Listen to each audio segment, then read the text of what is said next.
আল্লাহ নবী রাহমাতুল আলামিন এবার ডাকতে বলে হুজুরে এই গাছটা যদি এতিমের নামে দান করাতে তার একবার কালিমা পড়ে মুসলমান হয় আমার আল্লাহ একটা গাছের বদলে তোরে আমার আল্লাহ রব্বুল আলামিন 600 খেজুরের গাছ জান্নাতে আমার আল্লাহ করে দান করবেন সুবহানাল্লাহ।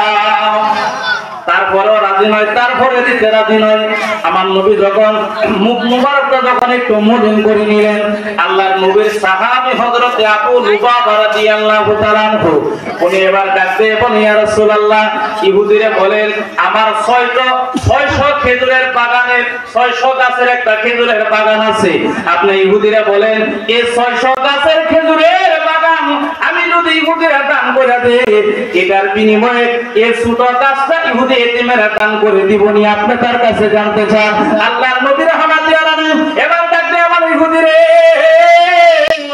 আমি নবী জানতে চাই আবু লুবাবার 600 গাছের একটা খেজুরের বাগান আছে এই বাগানটা তোরে দান করে দিলে এটার বিনিময়ে ছোট খেজুর গাছটা তুই তার এতিমরে দান করে দিবিনি জানতে চাই ইহুদি কয় এটার অপেক্ষায় আমি 5 বছর ধরে অপেক্ষা করতেছিলাম সুবহানাল্লাহ।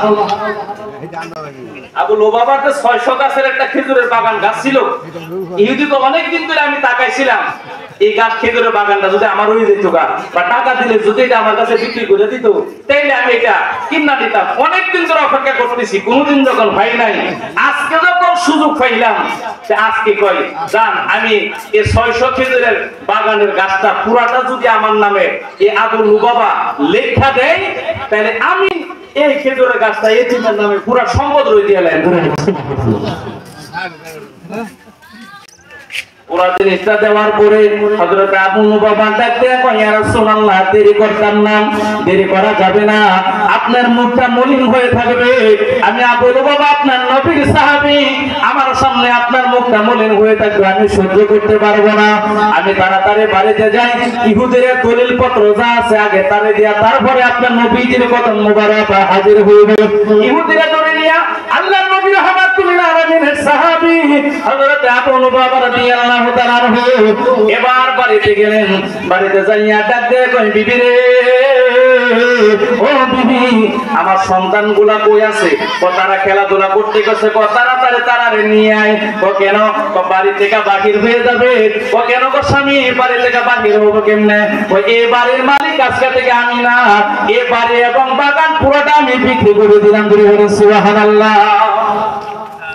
আবু লুবাবা আমার নবীর সাহাবী ওনার স্ত্রীটা কেমন স্বামী আমাদের তো কোনো অভাব নাই আমাদের তো কোনো সম্পদের অভাব নাই টাকা পয়সার অভাব নাই কি অভাবের কারণে কোন কারণে আপনি বাড়িটা এবং খেজুরের বাগানটা আপনি বিক্রি করে দিয়েছেন আমার নবীর সাহাবী হযরত আবু লুবাবা তার স্ত্রীর সাথে এবার জবাব দিবি রে আমার নবীর মুখটা যখন মলিন হয়ে গেছে নবীরে খুশি করার জন্য এই 600 খেজুর গাছের বাগান বাড়িঘর সহ আমি ইহুদির নামে আমি লিখে দিলাম বিনিময়ে আমার নবী খুশি হয়ে যায় এবার আমি আবু লুবাবা রাদিয়াল্লাহু তাআলা ওনার স্ত্রী ডাকতে বলে স্বামী গো এই পুরা বাগানটা পানি সহজে আপনি বিক্রি করে দিলেন দান করে দিলেন আমার নবী খুশি হয়েছে আমি জানতে চাই ঘরে বিবি নবী বড় খুশি হয়েছে বিবি ডাকতে বলে নবী যদি খুশি হয়ে থাকে এই বাড়ির ব্যাপারে আমার কোনো আপত্তি নাই জোরে বলে সুবহানাল্লাহ ইয়া রাসূলুল্লাহ ইয়া হাবিবাল্লাহ ইয়া রাসূলুল্লাহ ইয়া হাবিবাল্লাহ ইয়া রাসূলুল্লাহ ইয়া হাবিবাল্লাহ শুনেছি হাদিসে দেখিলে আপনাকে জীবনের গোনা ঝরিয়া পড়ে শুনেছি হাদিসে দেখিলে আপনাকে জীবনের গোনা ঝরিয়া পড়ে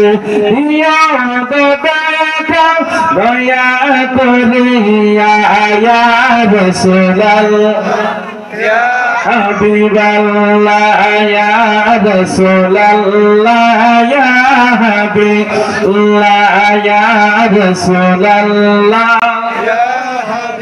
নারায়ে তাকবীর নারায়ে রিসালাত নারায়ে গাউসিয়া বিশেষ বক্তার আগমন তো আবু লুবাবা নবীর সাহাবী বিবিরা ডাক দিয়ে বলে তাড়াতাড়ি রেডি হয়ে বাড়ি সহ পুরা বাগানটা ওই নবীর কদমে এটা দান করে দিলাম। সুবহানাল্লাহ। কয়জন মানুষ পাওয়া যাবে এই যুগে ধরেন? পাওয়া যাবে নি প্রেম? সাহাবীরা স্মরণ কেন করেন? কিয়ামতের আগ পর্যন্ত সাহাবীরা মানুষ মাথার তাজ মনে করবে কেন? যে প্রেম সাহাবীরা নবীর প্রতি দেখাইছে এই প্রেমের মতো প্রেমিক পৃথিবীতে আর হবে দ্বিতীয়টা হবে। আবু লুবাবা রাদিয়াল্লাহু তাআলা আনহু ডাক দিয়ে কয়, এই অল্প খেজুর গাছের বিনিময়ে আমার 600 গাছের খেজুরের বাগান মদিনার মধ্যে। তখন এই খেজুরের বাগানটাই ছিল সবচেয়ে বড় বাগান। সবাই এই খেজুরের বাগানের দিকে তাকায় থাকতো এমন হতো। এই খেজুরের বাগানটা দলিল সহ বাড়ি সহ ইহুদির এবার দিয়া চলে গেছে। বাদশা যা আছে বিবিধ সবাই মিলে নবীর কদম মসজিদের নববীর বারান্দায়। আমার নবী এবার ডাক দিয়ে কয়, ও আবু বাবা, আমি নবীর প্রেমে বাড়িটাও দিলা, খেজুরের বাগানও দিলা, সব জায়গা যে তুমি দিয়ে দিলাম। আমি জানতে চাই এখন তুমি কোন জায়গায় থাকবা? কই ইয়া রাসূলুল্লাহ, আমার থাকা নিয়ে আমি কোনো টেনশন করি না, থাকা নিয়ে আমি কোনো পেরেশান নই। আমি যে আপনার জবান মুবারকের হাসি মুবারক যে আপনার জবানে আমি দেখতে পারলাম, এটা দেখার পরে গাছের নিচে যদি আমার থাকতে হয় আমি সাহাবীর মনে আর কোনো যন্ত্রণা থাকবে না। আল্লাহু আকবার বলে। এই কথা চিন্তা করে বন্ধুরা আমার, আল্লাহর নবী রাহমাতুল লিল আলামিন সাহাবী আবু লুবাবা উনি মুসকি হাসি মুবারক হাসি। আমার নবী এবার ডাক দিয়ে কয়, আবু লুবাবা রে, ও আবু লুবাবা, তুমি এমনি ভাবে হাসো কেন? তো ইয়া রাসূলুল্লাহ, জান্নাতে মানুষ হাসবে না তো কাঁদবে কেন? জোরে বলেন সুবহানাল্লাহ। ও জান্নাতি মানুষগুলা হাসবে না কাঁদবে কেন? আমার নবী কয়, জান্নাতি মানুষ কেন? ইয়া রাসূলুল্লাহ, আমি এবং আমার ফ্যামিলি জান্নাতে যাবে, আমার ছেলে মেয়েগুলো এটার মধ্যে ভয় পাবে না। আল্লাহু আকবার। আমার নবী রাহমাতুল আলামিন ডাক দিয়ে বলেন, হে আবু লুবাবা, আমি নবী রাহমাতুল আলামিন তোমার কাছে জানতে চাই, তুমি জান্নাতে যাইবা, তোমার ফ্যামিলি জান্নাতে যাবে, কেমনে জান্নাতে যাবে আমি জানতে চাই। ইয়া রাসূলুল্লাহ, আপনারা বলেছেন এই খেজুরের গাছটা এই এতিমের দান করে দিলে এটার বিনিময়ে আমার আল্লাহ বলে 600 জান্নাতের মধ্যে বলে 600 খেজুরের গাছ আমার আল্লাহ দিবে। বলেন সুবহানাল্লাহ। ইয়া রাসূলুল্লাহ, ইয়া হাবিবাল্লাহ, নবী গো, ও মায়ার নবীজি, আমি তো এই খেজুরের গাছটা পুরা খেজুরের বাগানের বিনিময়ে এই খেজুর গাছটা ইহুদির কাছ থেকে কিনা এতিমের আমি দান করে দিয়েছি। এখন আল্লাহ যে জান্নাতের মধ্যে আমার 600 খেজুরের গাছ জান্নাতের মধ্যে আমার আল্লাহ দিবে, তাহলে আমি জান্নাতে না গেলে আল্লাহ দিব কারে? জোরে বলেন সুবহানাল্লাহ। কথা বলেন ঠিক না বেঠি? নবী গো, আমি জান্নাতে না গেলে তো 600 খেজুর গাছ দিব কারে? আপনি তো বলছেন 600 দিব, আমি যদি জান্নাতে নাও যাই তাহলে আমার দিব কোত্থেকে? আমার নবী রাহমাতুল লিল আলামিন দেখতে কই, সাহাবীরে ঠিক জায়গায় তুমি পয়েন্টটা ধরলা। এই খেজুরটা এতিমের দান করে দেওয়ার কারণে আমার আল্লাহ জান্নাতের মধ্যে তোমার 600 খেজুরের গাছ আমার আল্লাহ তোমার উপহার দিবে। এখন কথা তো ঠিক আছে, জান্নাতে না গেলে তোমারে আমার আল্লাহ খেজুর গাছ দিব কোন জায়গায়? এই কারণে আমার নবী সাহাবীরা দেবেন, ইয়া রাসূলুল্লাহ, ইয়া হাবিবাল্লাহ, নবী গো, এই কারণে বললাম আমার অল ফ্যামিলি জান্নাতে যাবে, আমার আল্লাহ 600 খেজুরের বাগানের গাছ আমার আল্লাহ দান করবে। আল্লাহু আকবার। কথা কোন ঠিক না বেঠি? সুতরাং নবীর মহব্বতে, নবীর ভালোবাসায় এতিমের খেদমতের দরকার আছে না নাই? এবার যদি গাছটা বিক্রি করে লাগে এতিমের, তাহলে উল্টা তো আর রিঅ্যাকশন হয়ে যেত। এই কারণে আল্লাহ বলেন যে এতিমকে ভালোবাসা, এতিমকে মহব্বত করো। নবীজি বারে বারে বোঝায় গেলেন এতিমের ব্যাপারে। ফাম্মাল ইয়াতিমা ফালা তাকহার, কুরআনুল কারীমে বলেছেন এতিমকে ধমক দেওয়া যাবে না, এতিমের সাথে খারাপ ব্যবহার করা যাবে না। আল্লাহ রাব্বুল আলামিন কয়, এতিমের সাথে যত ভালো ব্যবহার করবা তোমার জান্নাতের রাস্তা তত পরিষ্কার হবে। সুবহানাল্লাহ। সুতরাং নবীরে আমরা ভালোবাসি। ঈদে মিলাদুন নবীর মাহফিল আইসা নবীরে যদি আমরা ভালোবাসি, বলতেছিলাম এই কথা যে আল্লাহর নবী রাহমাতুল লিল আলামিনকে সাহাবীরা ভালোবাসছেন। শুধু জান দিয়া নয়, জানে ভালোবাসছেন, সম্পদে ভালোবাসছেন, সমস্ত কিছু দিয়া, জীবনের সর্বস্ব দিয়া সাহাবায়ে কেরাম নবীকে ভালোবাসার মানদণ্ডে উপরে রাখছেন। সুবহানাল্লাহ। আমরাও আমাদের জীবনের সর্বক্ষেত্রে, আপনি নামাজ পড়েন, নামাজ পড়ে আল্লাহ রাব্বুল আলামিন আল্লাহর নবী রাহমাতুল্লাহ আলাইহি নামাজের ভিতরে আপনি সালাম দেন, আসসালামু আলাইকা আইয়ুহান নবী ওয়া রাহমাতুল্লাহি, আছে না নাই?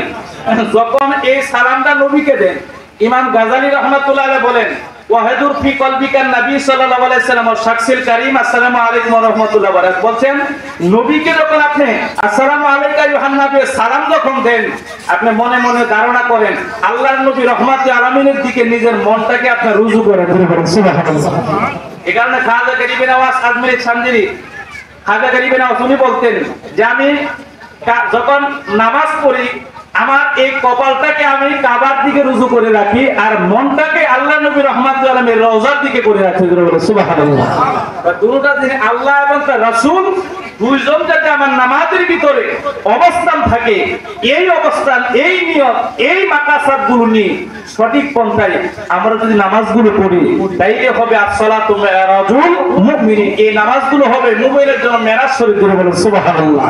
আমি আর সামনে বাড়তেছি না, আমি আমার আলোচনা সমাপ্ত আলোচনা জায়গায় সমাপ্ত করলাম। সকলে একটা তাকবীর, নারায়ে তাকবীর, নারায়ে রিসালাত, নারায়ে গাউসিয়া, পবিত্র ঈদে মিলাদুন নবী।